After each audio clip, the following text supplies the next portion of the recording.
I'd like to introduce us to how we've come to understand our days of the week. Do we actually Friday on Friday?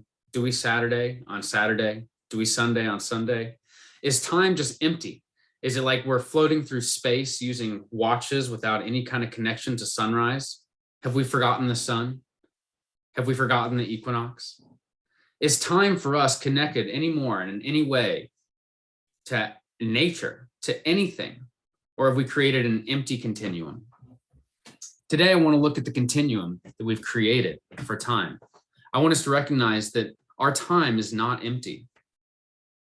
Time is not a vacuum. The time space that we know is warped. There's gravity. There are bends in the continuum of time for us. Tuesday is not an empty space. Wednesday is not an empty space. We've been building up an understanding of Monday and Tuesday and Wednesday for a long time. So let's begin with the most mind-blowing thing. First of all, do you think that there's a 7-day week in China and in Japan because the United States was really successful and was able to convince everybody else to follow a 7-day week for our convenience? They've been following a 7-day week in China for thousands of, or at least 1,000 years. They've been following a 7-day week in Japan for just as long. And believe it or not, Sunday, association with the sun, Sunday and sun, that association is there all the way in China, in Japan, India, Iran, Jewish culture, European culture. Why is there such a consistency? Why are there 7 days? It's easy to understand. We're all going to look up the moon and think months. We're all going to look at the sun and think days. We're all going to see the year and how it changes, and we're all going to come to years. We don't need to have any kind of interaction, but as it turns out, there has been interaction. And as it seems, not to get too complicated with this too fast, but what it seems is that there was an Indo-Iranian culture or an Indo-European culture that was already making these core connections. And these core connections around the 7-day week, connecting with, probably already connecting with planets or celestial bodies, spreads down into India, which is why we have the 7-day week in India. And then from India,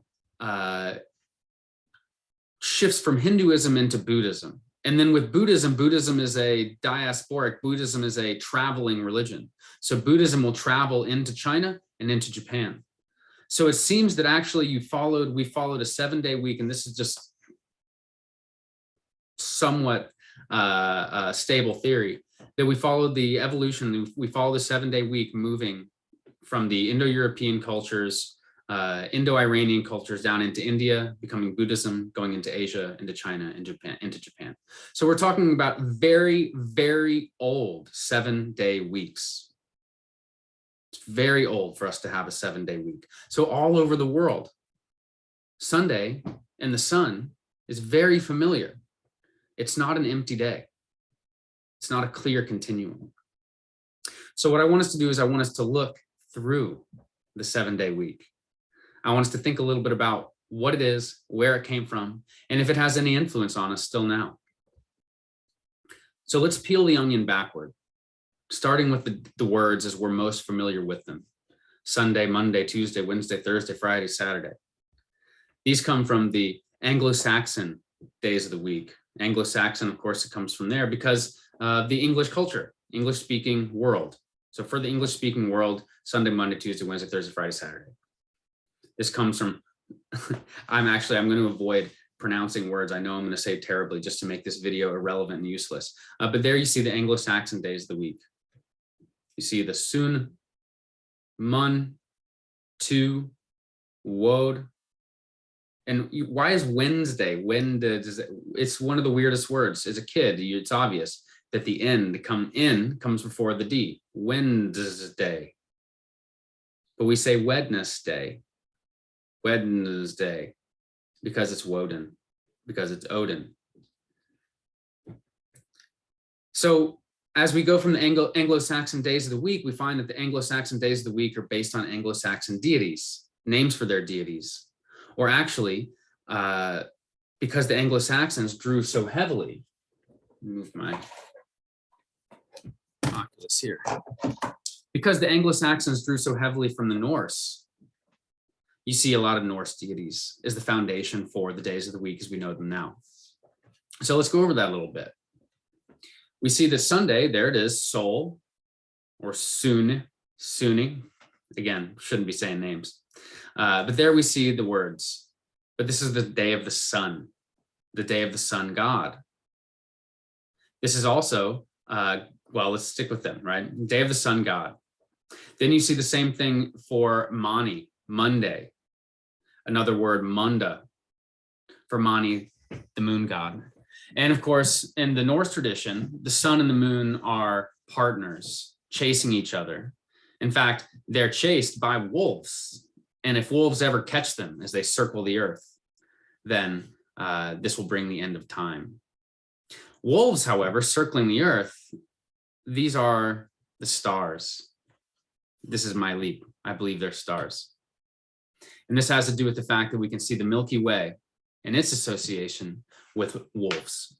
Where did Romulus and Remus suckle? From a wolf's breast. We've had friendship with wolves, with dogs, for twice as long as we have with any other domesticated animal. So you can see, when you see the wolf motifs in stories, it suggests that these are very old stories, very old memories. You can jump then to other stories of the Indo-European stories of Sosrukwo, where you see the wolf milk is what we temper our iron in this wolf milk, but it's also the same milk. Instead of suckling Romulus and Remus to make them powerful and strong with the cosmic milk, instead we have the cosmic milk nurturing Sosrukwo to be big and strong. So it's nurturing from this cosmic energy, the star energy, the celestial energy in this baby, in any of these babies. So you see the wolf as this early projection onto the milking. So you see the earliest images of the Milky Way are wolves, and then later they'll be moved with images of eventually of the cow we see with Nut or Hathor in Egypt. And we think of it as cow's milk, I'm sure we do, in Europe and in the United States. So it's these stars, the Milky Way, the wolves chasing around. And of course, there are a couple top stars, top dogs, Sirius, key stars that chase us around. The dog star being associated with summertime. Anyway, so here we have Monday and Sunday. Moon and sun is these first 2 days for the Anglo-Saxons, for the Norse. And as we're going to see, this continues. We see this in every tradition that we look at, or most of the traditions that we look at, where they do acknowledge sun and moon. Okay, so then we go into Tuesday, Tyr, the war god. Also Tiw, Odin, Mercury, Thor, and thunder, Frigga, and love, mother goddess. And then we have Saturn. Saturn is probably, by the way, just a word that the Icelanders used to describe Njord, another name to butcher. But it's not necessarily Saturn, the Roman deity Saturn. This may have been their using of the name Saturn for their own father of the deities, which seems to have been the case. This, however, is not to say that they weren't familiar with Saturn, the Roman deity, because what's going to happen is there's going to be an incredible amount of convergence and overlap during the Roman period. And during this period, during this Roman era, you're going to see this syncretic movement to make sense of, well, how are the Roman deities like the Greek deities, like the Norse deities, and like the Egyptian deities? And so this syncretic study and research will eventually actually come into days of the week and come into an associate understanding of Isis and Inanna and Aphrodite all having a kind of relationship. But first, let's see that what they're doing is they're building around these planets. So we go from sun and moon to the god of war is associated with Mars, Odin with Mercury, Frigga with Venus, and Saturn with Saturn. So let's look at this. These names, we're getting these names from the Roman deities. And the Romans did the same thing. Our days of the week are all named after planets. 7 days, the 7 planets. 7 planets, aren't there 9 planets? Okay, let's pause on that. There were 5 distinctly visible lights in the sky that weren't stars, wanderers, planets. We call them wanderers because they move around in a different way than the rest of the stars. They go this way across the sky, and then they retrograde back the other direction. So these wanderers, these planets, there are 5 of them that we can see. Then there's the sun, and then there's the moon. That's 7. These are the 7 odd ones, the 7 odd lights in the sky. These are the 7 days of the week, and this is where we get the 7 days of the week. Let there be light. This is where we begin. So we go back. So when we go, after we look at the days of the Norse week and their association with the planets, and we see those planets are very clearly the Roman planets, the Roman deities. Let's look back at these deities and where they come from with the Greeks. So with Sol, the Roman god of the sun, we know this is the Greek Helios, who travels across the sky with a chariot, or sometimes in a golden cupboat, a cupboat that Hercules will also ride across the sky. He goes from sunrise all the way to sunset and beyond. Then we have Luna, the Roman deity of the moon, also goes by Selene for the Greeks, or mean, which is closer to where we get the word from moon. Then we go to Mars, the god of war, known to the Greeks as Ares. One of the biggest differences between the Greek and Roman deities is that in their entire pantheon is that Mars is one of the most championed deities in all of Roman mythology, whereas Ares is one of the most disgraceful figures in the Greek pantheon. He's a bringer of war. He's seen as petty, jealous, immature. Ares is not a positive figure, but both are associated with the planet Mars. Okay, then, well, what about Mercury? This is one of the trickier ones. We think of Odin as the top dog. So we tend to think of Odin, we would think that would be connected with Jupiter or the Greek Zeus, but this is not the case because the connection is not about who's the top dog. It's more archetypal than that. It's about who they are and what they are. Thor is the god of thunder. Zeus is the god of thunder. Jupiter is Zeus, is the god of thunder. So you see Jupiter and Zeus connected with Thor or Thunor. These are the thunderous deities. But there's another problem with those we'll come back to in a minute. Odin is a god of wisdom and sight. He can go across all the boundaries. He's like shamanic, sometimes associated with wings that demonstrate his ability to travel or go great distances and understand things. He carries a spear as opposed to a lightning bolt or hammer. This is more like Mercury or Hermes, who isn't just associated with the planet Mercury, but also the element Mercury, which we'll come back to in a moment. So the element Mercury is mercurial. It moves, it travels, it can be different. That is what Mercury's quality is. And this has to do with its ability to represent understanding, which we'll come back to in a moment. So there we see Odin and Mercury is the key connection. Then one of my favorites, and because we're not going to go into the deep dive in all the different ancient religions, and we're not going to look at the Egyptian days of the week, but Frigga, associated with Venus by the Anglo-Saxons and the Norse, associated with Venus and Aphrodite by the Romans and the Greeks. We know Aphrodite well. We all know her as a goddess of love, beauty, sexuality. Venus is so fascinating because we know that Venus is also the association of Isis, and Inanna, and Ishtar, which means Astarte, which means Ostara, which means Easter. Inanna gives birth. Her whole journey is about giving birth. Easter is the resurrection at the sunrise ceremony, resurrection. This is the character that represents the bringing forth into the world, the birther, the creatrix. And this is a goddess of beauty and love. This is a feminine figure. And this is consistent no matter where in the pantheon Venus or Isis or Inanna or Ishtar goes, or Astara. It's always this goddess of love and beauty. Not that love and beauty are always harmonious, because they're certainly not. And you'll see in other traditions, Venus associated with the tension that comes with love. But we're going to leave out the Americas for today. So Venus, goddess of love, that we see now. Now, what I just did when we went from Venus back to Inanna and Isis, I want to point out Cleopatra. Cleopatra identified as Aphrodite and as Isis.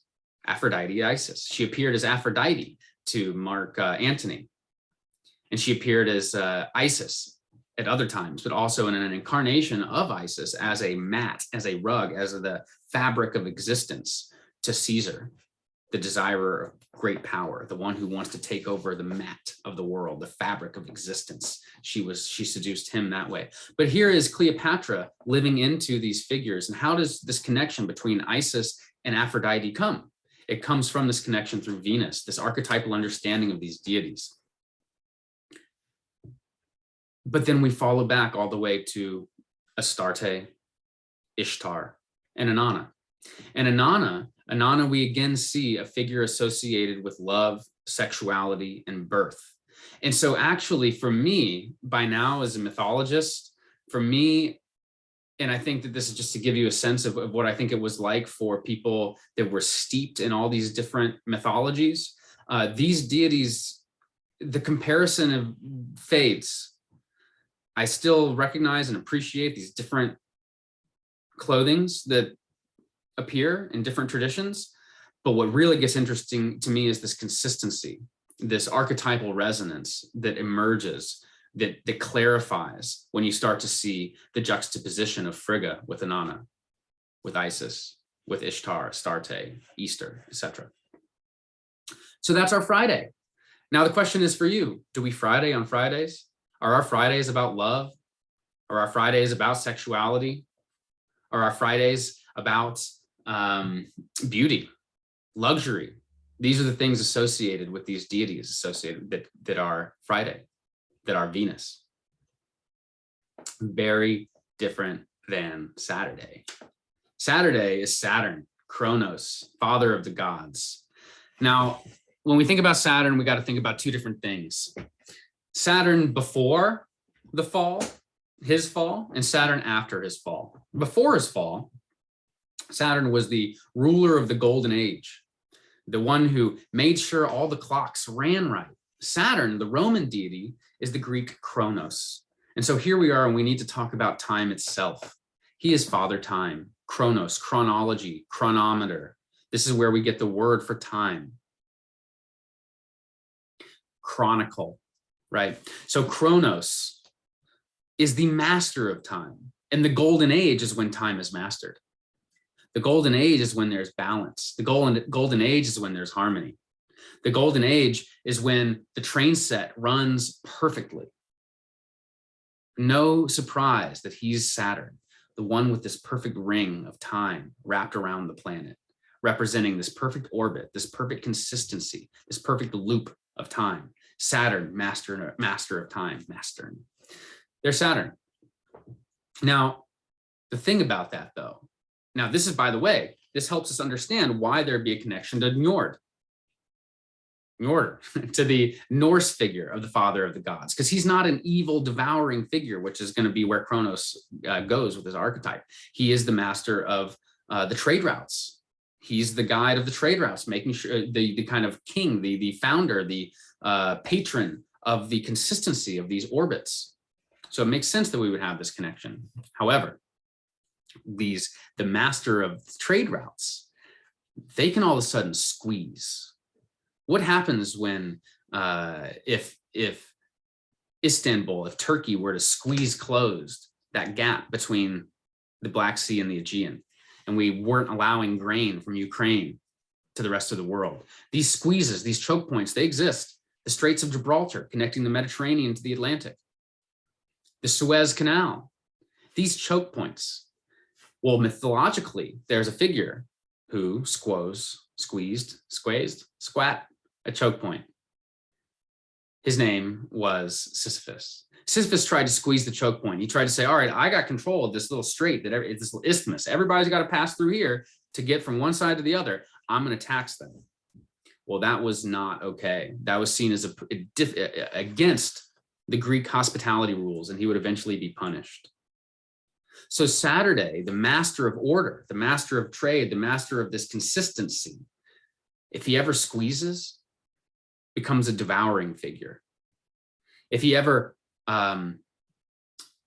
refuses to let anything else grow or grow beyond those orbits, becomes a devouring figure. Well, this is Kronos, the devourer.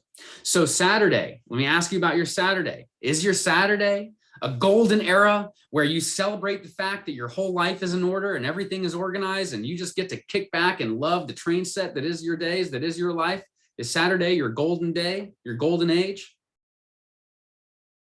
Or is Saturday the day that you feel most squeezed? Is Saturday the day that you're working when you shouldn't be working? Is Saturday when you should be having fun, but you're confronting the fact that you don't see an opportunity for yourself in this world? That's what Saturn became. Saturn became the devourer of the gods. And of course, you would have to have a revolution. Olympus would have to rebel. Zeus would have to lead a revolution against his father, against Saturn, against the devouring father. So is Saturn a day that you're spending a day, golden days with dad? Or are these devouring days with dad? The devouring father, the father who doesn't let you grow. Just something for you to think about. But what I'm trying to say is that Saturday is not an empty day. All our Saturdays are still filled up with that question. Are they golden days with dad? Or are they devouring dad days?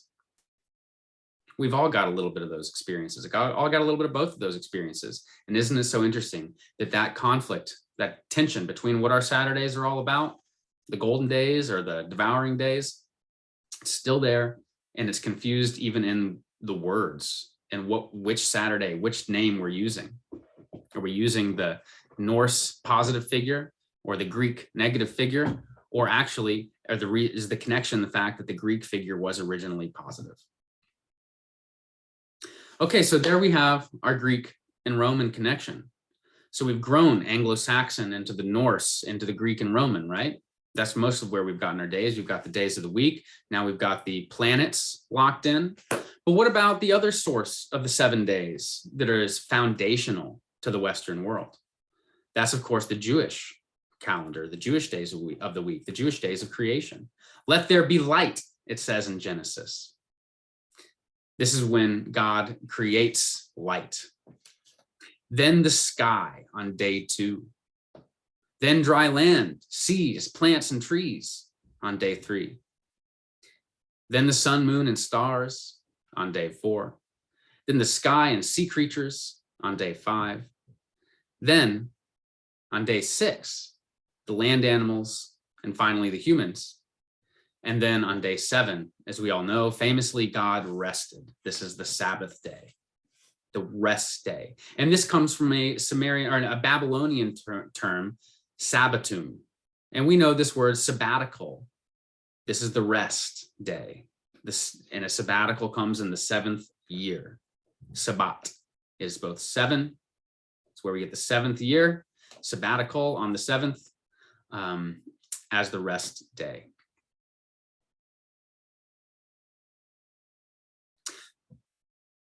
Note, the Hebrew week are days of the week.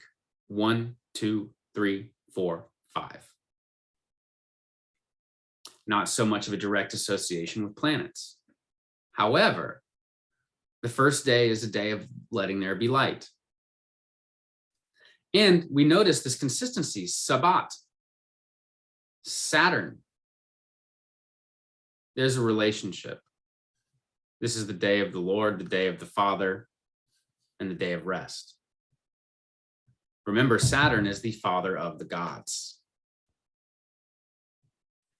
Now, one thing that's especially interesting about the way that this is set up, and I love looking at these different, days of the week. I love thinking about the sky for one day, Monday. Is your day? Is your Monday have anything to do with looking up the sky?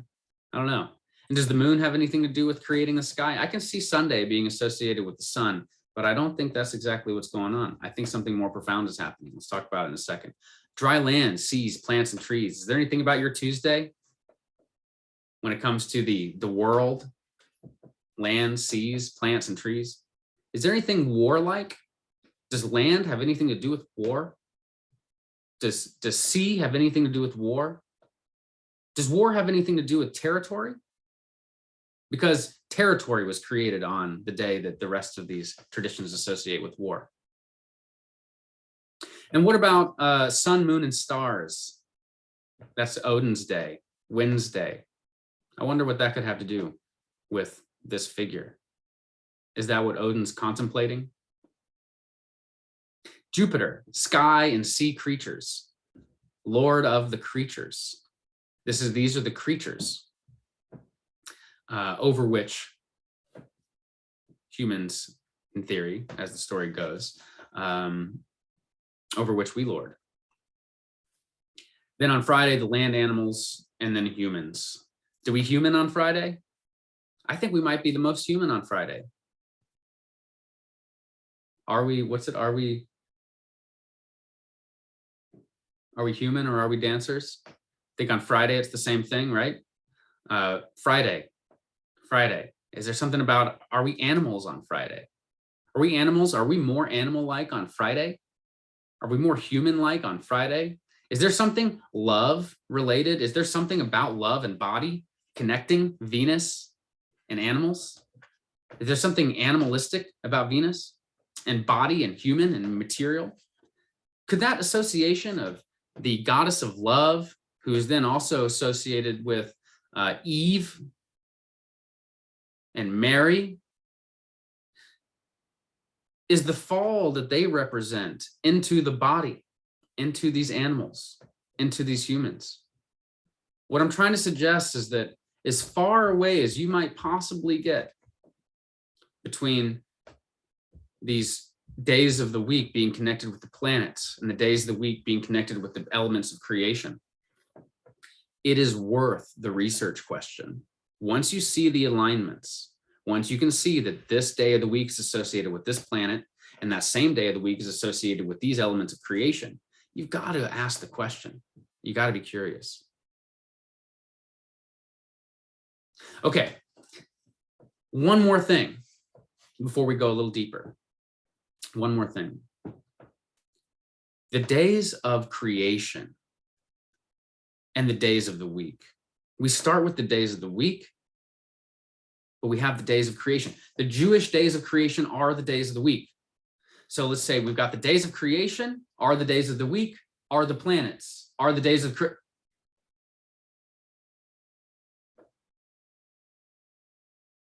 were the planets created with the 7 days? Wait a minute, days.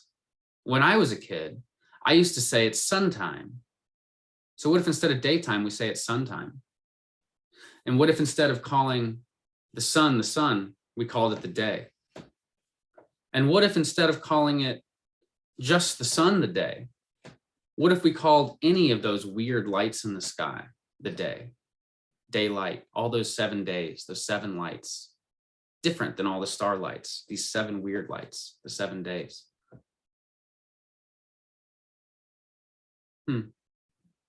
Something to think about. Very interesting. Oh, good, some rain. Creation began in darkness with chaos. Let there be light. So a couple things to think about here. But first, I want us to make a connection. The Babylonian week began with a new moon. It's a little weird. But when the moon turned totally dark, they would count the days of the week 7 days after. And there would be a rest day, a day of rest, 7 days, a Sabbatum, where we get Sabbath, 7 days after the new moon. Well, what does the new moon have to do with the darkness from which creation came? Well, the new moon is dark. We're talking about creation from darkness, new light. We're talking about new creation every week. So Mircea Eliade makes this point. He says, every year we recreate creation. The creation is recreated every time. So with the New Year, so for example, the Egyptians have 360 days a year, and on their New Year's ceremony, the 5 days between each year, each 360-day year has a 5-day interlude in between, intercalary days. And in these 5 leap days, they tell the story of their creation. Why do you tell the story of creation at the time that the year is restarting? Well, the same thing is what we do. The ball goes out at the end of the new year, and then we see the fireworks go up. This is the light going down and the light going up. This is the solstice, winter solstice, renewal of the year, renewal of the light. This is why we start counting the new week, new moon, new week with the new moon. We start counting the new light after the darkness. That's when the new year is starting. That's when the new creation is begun. That's when the new week is begun, from zero, from nothing, from darkness, from the new moon. So this is how you see this connection between creation as the week and the new moon setting the week. So then why do I say that when the Jews celebrate light as the first day instead of sun? Well, what about the light of the moon, that first little sliver of moon coming from the moon? What about that? So the point is that they're not celebrating the sun. It's deeper than that. It's the Lord of light. There's a next level understanding beyond sun as light to understanding light as light. And I think that's partially why we should not oversimplify and suggest that the sun is what is meant by the day of light in the Jewish calendar.